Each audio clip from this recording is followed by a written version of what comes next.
The College Basketball Experience Summer School Coaches Tour, head coach of the Mount St. Mary's Mountaineers, Donny Lind edition of the Sports Gambling Podcast Network is brought to you by Underdog Fantasy. You can win 325 times your entry with their new Pick 8 Challenge.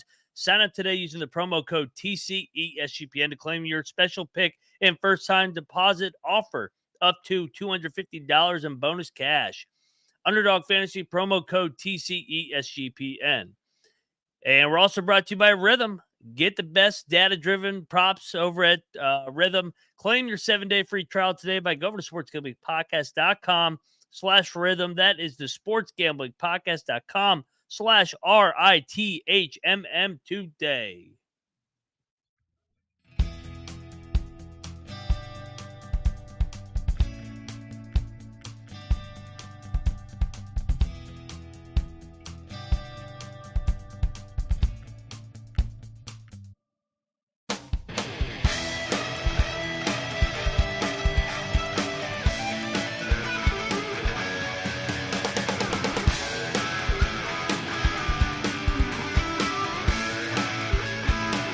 And welcome everybody into the College Basketball Experience, part of the Sports Gambling Podcast Network.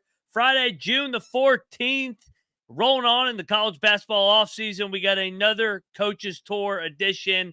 This time, old friend of mine, head coach of the Mount St. Mary's Mountaineers. Great name, by the way, the Mountaineers. Donny Lind got the job there mid-April. Talks about his first 60 days on the job.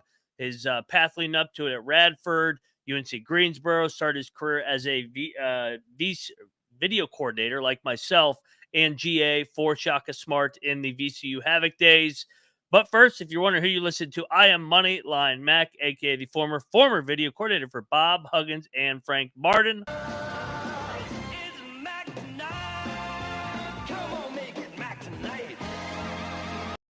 Another edition of Mac Tonight coming at you over at the College Basketball Experience. And like I said, loaded lineup here. Been enjoying these summer coaches tours, interviews. We did Darius Nichols, Radford head coach. 2 days ago, we did Rick Cabrera, head coach at Northwestern State yesterday. Donny Lind today, and we got a bunch more coming over the next couple months of the summer before we start breaking down each and every conference. Before we play the interview with Coach Lind, I got to talk to you about, our other channel, the College Baseball Experience, live streaming each night with Noah Beanick on YouTube and available for download all platforms. Daily coverage of the greatest show on dirt. The College World Series starts here in about an hour. So get on over there, check it out at the College World Series until the end of June. And we're also brought to you by Circa. And they're announced they're giving away $16 million in guaranteed prizes over at Circa Survivor and Circa Millions. Sign up in Vegas and play anywhere. The footballcontestproxy.com. Promo code SGP to get $50 off. That's footballcontestproxy.com. Promo code SGP. All righty, we are back on the College Basketball Experience, and let's get right into it. The new head coach of the Mount St. Mary's Mountaineers, Coach Donny Lind. And we continue our summer coaches tour on the College Basketball Experience with the new head coach of the Mount St. Mary's Mountaineers, Donny Lind. Coach Lind, welcome to the College Experience. How's it going? It's going well, Ryan. I appreciate you having me on. I appreciate you making time for us, and I know you got the job here a couple months ago. Talk to us a little bit about first couple months on the job, first Division I head coaching job, and just the different experiences so far with the gig. It's been a whirlwind. It's been, like you said, it's been about 60 days or so. And, everybody, you when you're an assistant, you think, I know what I'm going to do in those first 100 days as a head coach. And then you get here and it's like, I'm just going to put out fires for the first, 45 of those days, trying to figure things out. But, I really wanted to try to make the whole experience, but really these first couple months is all about the people. It's about making sure I got the right staff, that I've got people that, are my type of guys that I trust, that I know are going to have my back and are also going to be the right kind of guys for our players. And then it's about players, right? It's obviously about making sure that the guys who were still here wanted to still be here and that they were the right type of people for us. And then obviously recruiting and making sure that we filled this roster with the type of talent that we're going to need to be competitive in the MAC. And, I think we were pretty successful. Obviously we haven't all been together yet. Our summer school starts in about 10 days. So we've got a little bit of time here to catch our breath, think about basketball for the first time. Like this last yesterday was the first time we sat as a staff and like talked about basketball and talked about how we're going to put stuff in, what we're going to do, and so that's been fun. We'll do some more of that next week and try to make sure we're all on the same page, ready to go for the guys when they get here. Yeah, and you're entering the era of when college basketball is probably at its crazy point if with your first Division I head job. But we'll talk about your team here in a little bit, your current staff as well. But I want to rewind quick, Donnie. Whenever I would pick your brain over the years, you started at Loyola Maryland, and then from there you went on to be a GA at VCU and a video coordinator. Shaka Smart, Will Wade, Mike Rhodes, Mike Jones, who you work for. Just talk about that experience, that just how unique it was at the time. I live in the Richmond area, so I go to VCU games all the time, and Shaka really took that thing to another level. You were there as an aspiring coach, young coach. What was that experience like working for that kind of staff? I mean, it was unbelievable, but at the same point, like I didn't realize, kind of what I was in the middle of. Right, it's my first job. You walk in, you don't really know what to expect. Right, you walk in there, and the people that I was around are such good people and amazing coaches. Like I was getting a lesson every single day on different things that now I get an opportunity to put into practice and steal from different people. And we had such a great group, like you said. I mean, we had uh, like 7 Division I head coaches in Yep. my 3 years there. I mean, unbelievable. And I was the black sheep of the group until this week. We had GAs that got Division I jobs already, from that group. And so it's been, those guys have been a lifeline to me. They've been mentors to me. Obviously, Coach Jones, more than anyone. He hired me and kept me there for 8 years, working with him and taught me so much about being a head coach and what that means and what you're supposed to be doing and how you're supposed to do it and how you're supposed to carry yourself and just the impact you have on the guys. But being in that group, the cool thing about it was Shaka did such an amazing job of getting such a great staff, such a staff full of head coaches, both former and future, to let their egos go and make it all about those guys and all about that group. And yeah, we would fight about things, we'd argue about things, but at the end of the day, like that was a group that so cared about the players and helping push them forward and helping them become, what they want to be. And that's why it worked. Nobody got, hurt, their feelings hurt when, coach decided to do somebody's idea over somebody or take a different kid or whatever. It was like, hey, we all trusted Coach Smart so much that we knew that if we put our ideas input, we put our input, we gave it, we talked passionately about the things that we cared about, and then we might disagree, whatever. But when he made a decision, we knew that, okay, hey, he might not have picked my thing, but he gave me a voice, right? He gave me a chance to speak up for what mattered to me. And, now I trust that, he knows he knows what he's doing. That's for sure. Yes, he does, and it's probably the most underrated like coaching tree. I know everybody likes to talk about Rick Pitino, Billy Donovan, which Shaka indirectly is already on that tree, but just the different coaches you guys had on that staff. Speaking of that staff, Jamion Christian, your former boss at the current stop that you're at right now, the Mount St. Mary's Mountaineers. You're there from 13 to 16. You guys go to dance. Speak about that, your first time at the Mount as an assistant coach, and we'll get to what it's like now as the head coach. Yeah, I'm forever indebted to Coach Christian. I mean, he took me from being a video guy. I don't know anybody. I don't have a pedigree. I've never coached. I've never recruited a player and let me skip a step and didn't make me be a Dobo and put me on the road and taught me how to be an assistant. And, certainly coming here to the Mount was an unbelievable experience for me. It's a basketball place. It's not a big school. It's out there in the mountains, but Coach Phelan, Jim Phelan was here for 49 years as the head coach and won 830 games and made the people of this community care about Mount basketball. And that has continued on to this day. That we have 2,000 fans at a game over Christmas break when there's no students here. And it's like, oh man, like I was here the first time and I'd come right from VCU and the juggernaut that is VCU basketball. And, you get out here and you're like, oh, this is pretty good. Like we got good Yeah. fans, whatever. But, you don't really realize until you leave and you go to some other mid majors, that maybe are, in a better league or have a better, recent history, tradition, whatever. And you go there and you're like, man, what we had over there at the Mountain was pretty good. That was the biggest thing that you take away. The people cared so much, whether it's administration, whether it's fans, whether it's the campus community, and then that it's a more special place than I realized, until I left and was gone for a year or two, and you think back so fondly about the experience. Absolutely. Yeah, I love the Mount. I've been to a couple games over the years because I'm a DMV guy myself. So, Donnie, you mentioned it. From there, you work for Jamion Christian for 3 years, and you go over and work for Mike Jones, another VCU guy on Shaka Smart staff there. You go to Radford, and eventually you end up at UNC Greensboro from there because you guys had it rolling there. 20 plus win seasons back to back to back. Your best year, ironically, probably was the COVID year, which I'm sure that it's a little disappointing you couldn't finish that out. But just talk about working for Mike Jones. How hard was it to leave Jamion Christian? Because you talk about the loyalty to him, hiring you as a video guy. But just talk about that transition and then your time with Mike Jones at Radford and Greensboro.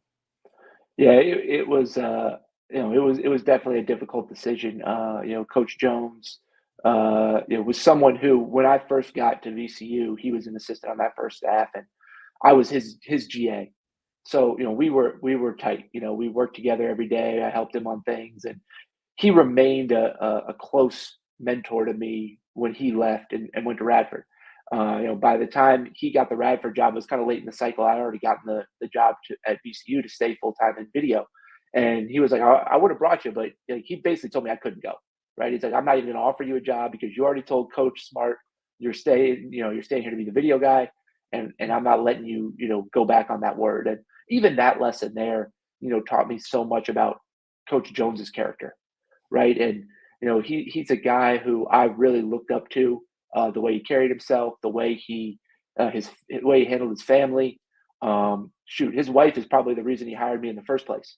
His wife Sharon and I, we hit it off when I was a GA, and I think she kept putting a bug in his ear every time they had something open for me until she finally wore him down. Because I was a little bit of an arrogant kind of know it all when I was a GA, and so I don't know how much coach even really wanted to hire me, but Sharon got it through. So yeah, it was difficult to leave, but you know how it is in the business. You're Yep. with somebody for 3 years. You learn a lot. Sure, there's more you can learn, but like you get an opportunity and you go to try to just keep learning, keep growing. Do it a different way, and got with Coach Jones, and obviously we had really really good success at Radford. We had really good players. We had NBA players. We guys that had no scholarship offers that came to us that turned out to be play in the NBA. And it's like, if you're able to do that, you learn so much about what it takes for guys to be great. Because and the evaluation part that comes with that. And talking to even talking to our staff now, it's like we're I don't really feel like we need to be in the business of winning recruiting battles as much as we need to win evaluation battles. We need to Mhm. recognize that there are undervalued players in the market, whether that's high school kids, whether it's junior college, whether they're in the portal. But we've done our work to know that they're better than everybody else thinks that they are. And those guys are out there, right? We hear about them a lot of times in March, right? When some kid from some school who's too small or too skinny, goes out there and torches, some power four, I guess now school. Yeah. And now he all of a sudden, they're like, oh, how did that kid end up at Radford? We had the kid Carlik Jones, and how did that kid end up at Radford? And it's because he was too skinny, he was too small. But you do the work in evaluating, and you figure out his character, and he's going to make it. Like he's gonna do all the things it takes to get there. And so that I really learned that from my experience there. And obviously, that you said that year they got cut short by COVID was Carly's senior year, and we had a heck of a group that year. It would have been fun to see, really how far we could have gone. Winthrop had a heck of a group that year too. So it was we battled each other 3 times. So it was a fun year.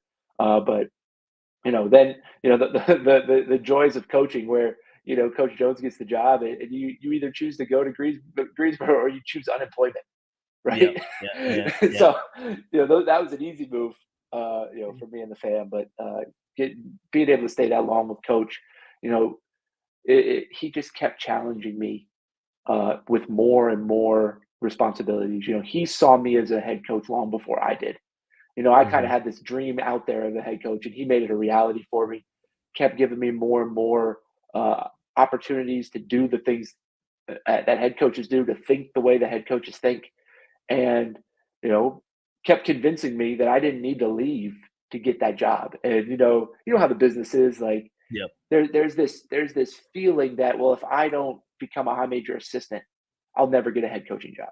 Yep. And especially the last kind of two cycles of the coaching carousel for me, that I had that just kind of planted in my head, right? That like I gotta go get to the high major level. I'll never get a job. I'll never get a job. I had stuff lined up this spring that to interview for and talk to people, and boom, this opportunity falls in my lap, and the rest is history, as they say. The rest is history. And so you were at the Mount, like we talked about, from 13 to 16. You have so much familiarity with that place. Just talk about the process of getting the job. I think you joked in your press conference that, hey, it was good to see some familiar faces, and just talk. You're not 100 days into your first head coaching job, but you're approaching it just the biggest lessons learned as well. As it's the whirlwind of your first 60 days, I guess. Yeah. The Mount is a cool place because how much the people care, right? Like I said, and because of that, a lot of people stay there and work their Mhm. way up, through the business there. So yeah, like I said in my press conference there, when I hopped on the first Zoom call, other than the AD who I had never met before, everybody else on the call I had worked with in some capacity my first time there. The SWA was our director of ops for basketball when I was there. And she and I developed a really good relationship. I tried to help her do the job as best I could. I really included her. Even little things like like I call her coach, right? She's on our staff. She's one of us. I call her coach, and like those things mean a lot to people. And Yep. you don't know how that's going to go. People talk about networking and coaching and all that. Like networking with the people that are doing the job with you is the most important thing you're going to do because they know your character, and Yep. treating those people right, because you don't know how that's going to come around. She was there. Our SID, is now in administration there, and he remembers fondly the analytics talks that we had 10 years ago, and Yep. talking about the recruits, and he knew my chops as a coach, and the fundraising guy now was a GA in fundraising then, and he lived with our GA for basketball, and apparently they were talking well about me, in the house late at night, and so those things come back to help you, when you treat people the right way, and try to, and you try to leave a lasting impact on the people that you work with. So yeah, that was really cool, and it certainly didn't hurt in me getting the job for sure. As far as these first 60 days, I would say the biggest thing is, like I said, make it about the people. Because at the end of the day, you can have all the organization and systems and all that. If you don't have the right people in your group, it's not going to work. And in the portal age and the speed dating type of recruiting that we do, like you have to be a little bit more flexible maybe than in the past. Like we had Yep. a couple kids come on official visits, and while they're on the visit, we're like, this ain't gonna work, right? Like you feel bad you wasted some money, but you would have we in the speed at which the recruiting happens. So much. It's like that first time that you go away with your girlfriend for the weekend, and it's like the relationship, right, after that weekend, hey, is this thing for real, or is this not going to happen? Like it's like a microwave for the relationship, and the Uh-huh. visit has become that, where instead of it being just, hey, we got to get this done, we got to sell him, now it's like, hey, we got to use this time to make sure he's our type of dude. And so we had to do that, make it about those people, and then I'm a planner, I'm a thinker. I like to think I put a lot of thought into what it would be like to be a head coach and how I would do things, how I want to do things, and I'm really glad I did, because there's just not a lot of time to think about how you want to do things in this first 2 months that you're on the job.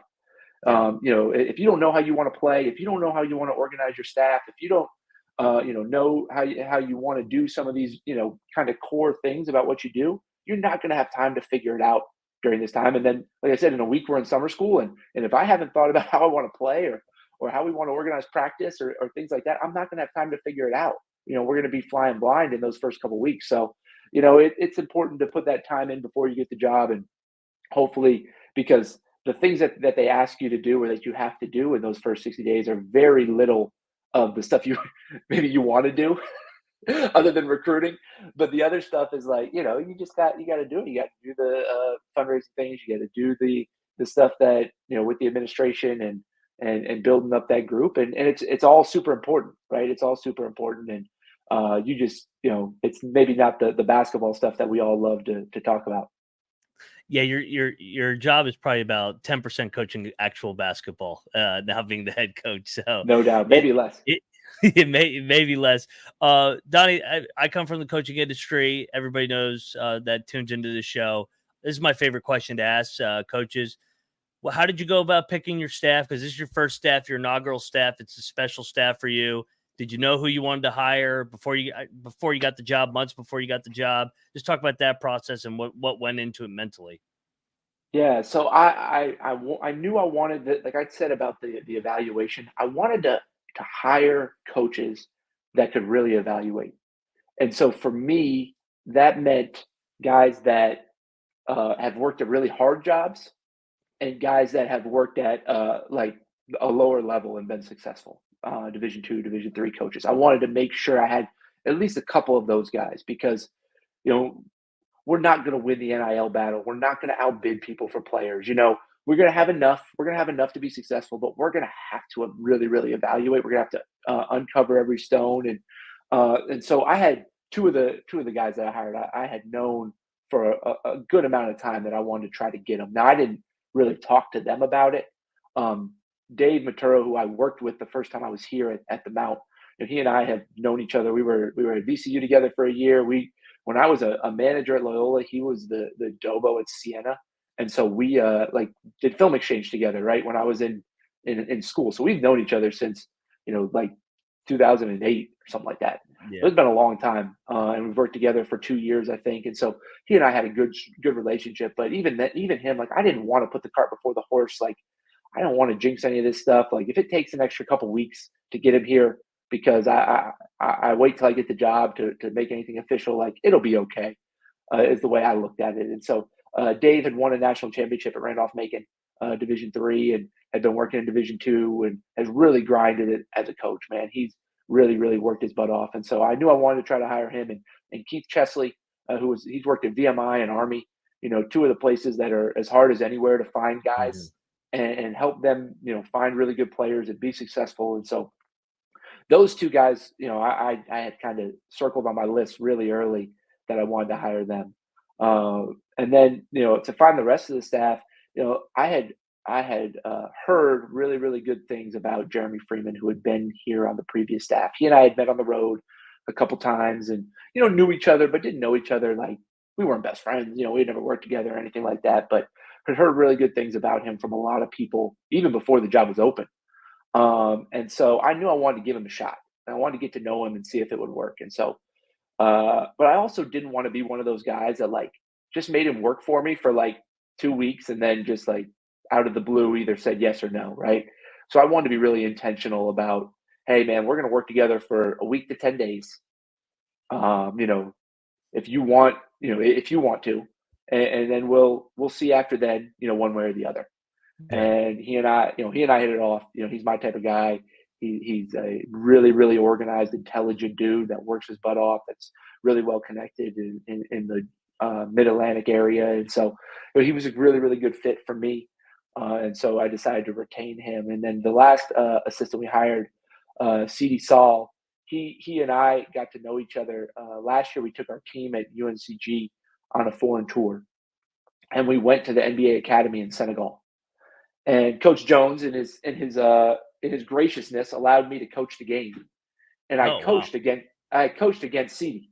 He was coaching a team of Senegalese pros, and I was obviously coaching our team at UNCG.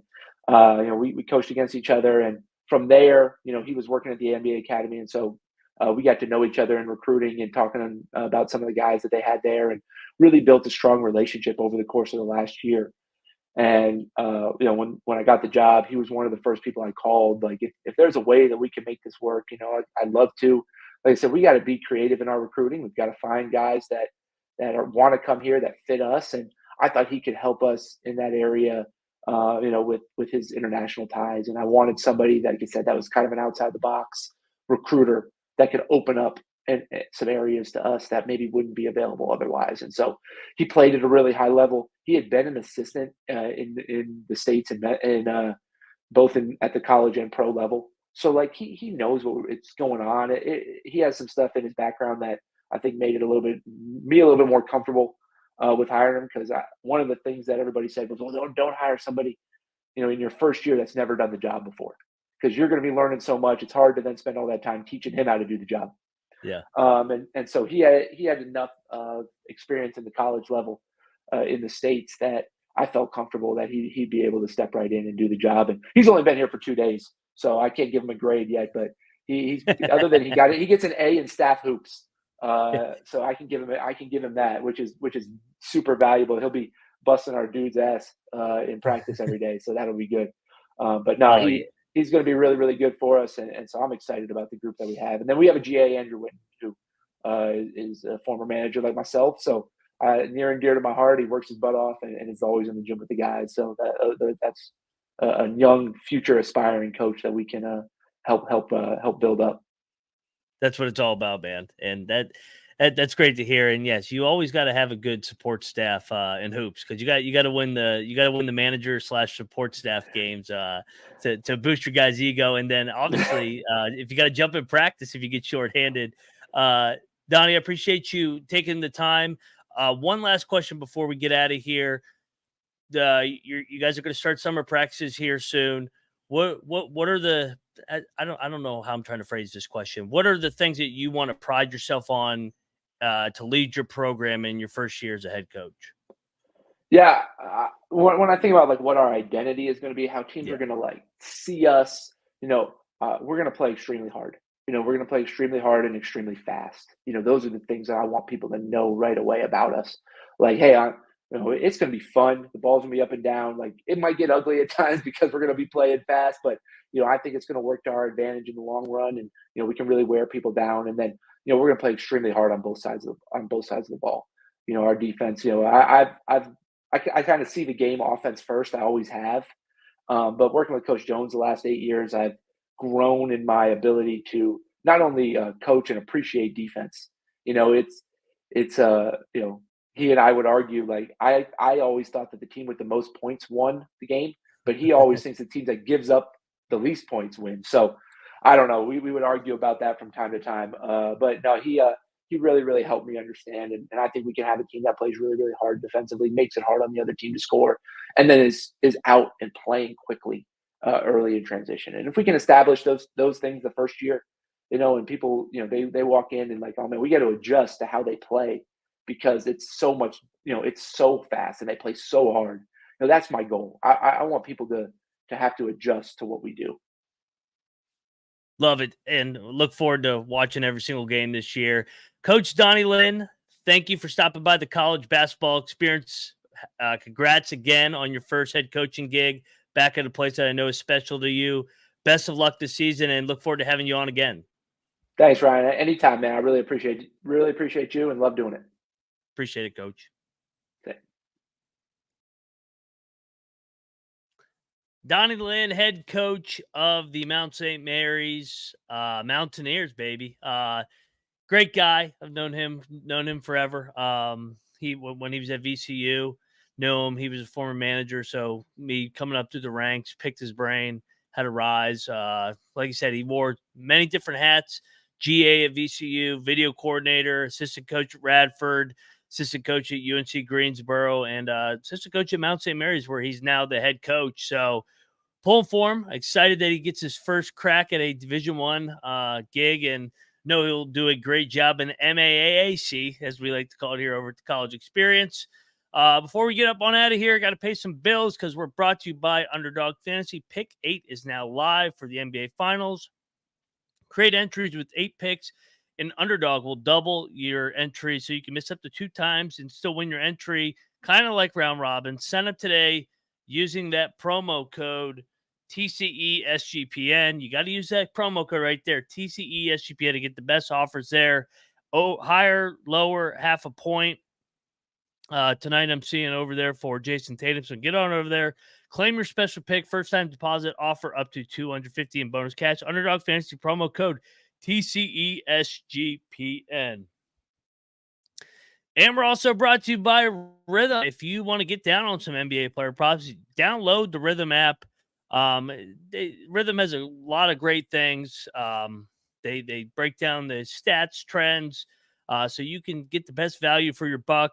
Claim your 7-day free trial today by going to sportsgamblingpodcast.com/rhythm. That is the sportsgamblingpodcast.com/RITHMM today. All righty, we are back on the college basketball experience. Couple news. Coleman Hawkins committed to Kansas State here about a couple hours ago. So we'll recap some portal stuff here. We'll maybe do some portal rankings, NBA draft stuff next week. Like I said, we're going to continue our summer coaches tour as well next week. We got a new set of coaches coming on. We're going to get as many as we can this summer. Just to give you guys a new perspective on some things with just hearing it from the coach's side. I know we watch these teams night in and night out, pick the games, have fun. But want a fresh perspective, getting the actual coaches, the head coaches of these programs. So, guys, appreciate you rocking with us. Have a great weekend. And, yeah, I mean, anything in the chat. Thank you, Channing Brown, for rocking with us. Great interview. Thank you. Thank you to Donny Lind again for tuning in and making time. I know he's a busy man, 60 days into the job. So this is another edition of